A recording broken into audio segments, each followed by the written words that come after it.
What's poppin', gamers? Call to Arms is the first set and artifact, and it features the start of a story that will evolve as new expansions come out. In this video, we will cover the general, basic story. The whole battle happens in Roseleaf. The vhoul's and Treant Protector's cousins live there, and have for a very long time. But they get occupied by the Bronze Legion led by Tresdin the Legion Commander. The Bronze Legion are from the nearby city of Stonehall, which is the capital city of a huge empire led by Emperor Galanius. Legion Commander occupies Roseleaf in order to defend Stonehall from the Red Mist, a huge Oglodi army led by Sorla that wants to attack Stonehall.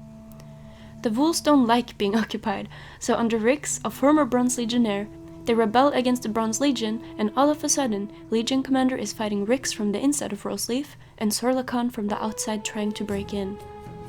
Much hints at the Red Mist actually winning the battle, because the Dota 2 hero Dark Willow and Pangolier indicates that Legion Commander suffers a great defeat, and if we look at the card The Oath, we can also assume Rix lost. No matter who won or lost though, Roseleaf ends up destroyed. Now, you might be wondering about the lack of Dire versus Radiant in this war, and you are correct. The Dire and the Radiant are at war in Artifact 2, with Kanna and Prelex as each their priestess. Their story is what we will cover in the next episode. For now, we will focus on the battle and the three factions, the Bronze Legion led by Tresdin the Legion Commander, the Red Mist led by Sorla and the Vhoul Rebellion led by Rix. Stonehall is a huge city, the capital of the Bronze Legion Empire and the home of Tresdin the Legion Commander. In my Legion Commander video, I thought the Vestry of the Tyrant belonged to Tresdin the Tyrant, but now we know that it's the Emperor of Stonehall it belongs to, Emperor Galanius, and the bullsnake emblem is the design of his war machine. The Bronze Legion is a huge Roman Emperor-like army led by Tresdin the Legion Commander under said Emperor Galanius. They conquer everything around them, often treating their conquest poorly and condescendingly. Tresdin grew up a slave and was freed from her lowly fate when she joined the Bronze Legion and climbed the ranks, but the new Call to Arms comic shows a very gentle side of her. She's seen smiling, and in contrast to the icky Marcus and demonic Galanius, she almost seems nice in comparison. She might also be in a romantic relationship with Belisano, a new character if Pangolier is to be believed. Belisano also seems to be a high-ranking legionnaire, training the elite. As we see in the Call to Arms comic, the Bronze Legion have been expanding Galanius' empire quite a bit. Because they have become such a big threat, the Red Mist horde led by Sorla decides they need to destroy it. The Red Mist is an army of Oglodis. The Oglodi were once a great cultured civilization, much like what we see in the Oglodi Warlock and Disruptor from Dota 2.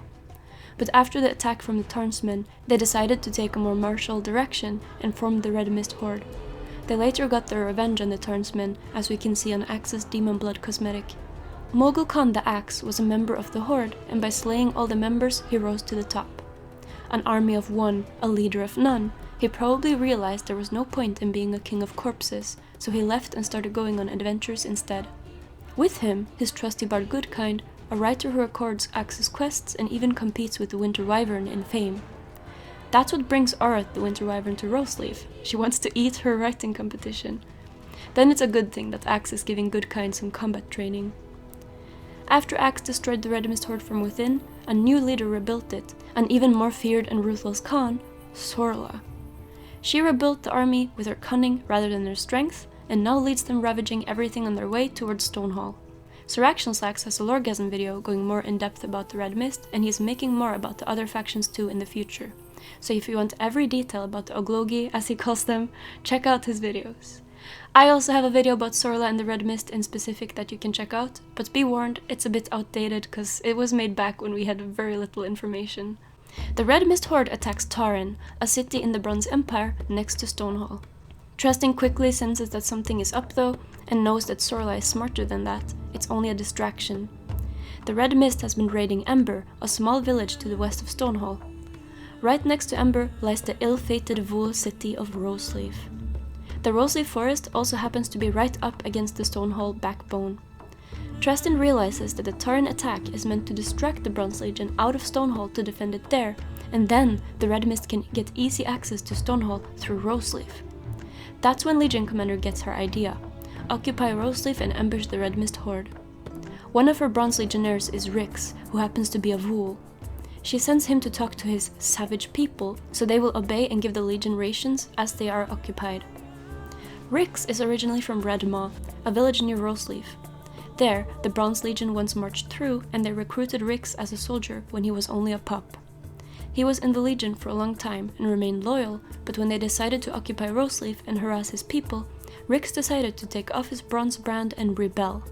He would not have it, that ain't it. He started the beta uprising of the vhoul's, and instead of talking to them about obeying the Bronze Legion, he talked to them about fighting back. The story is very heartbreaking, as we see in some of the vhoul cards. Rix kills Marcus, Tresdin's right hand, and removes his bronze mark.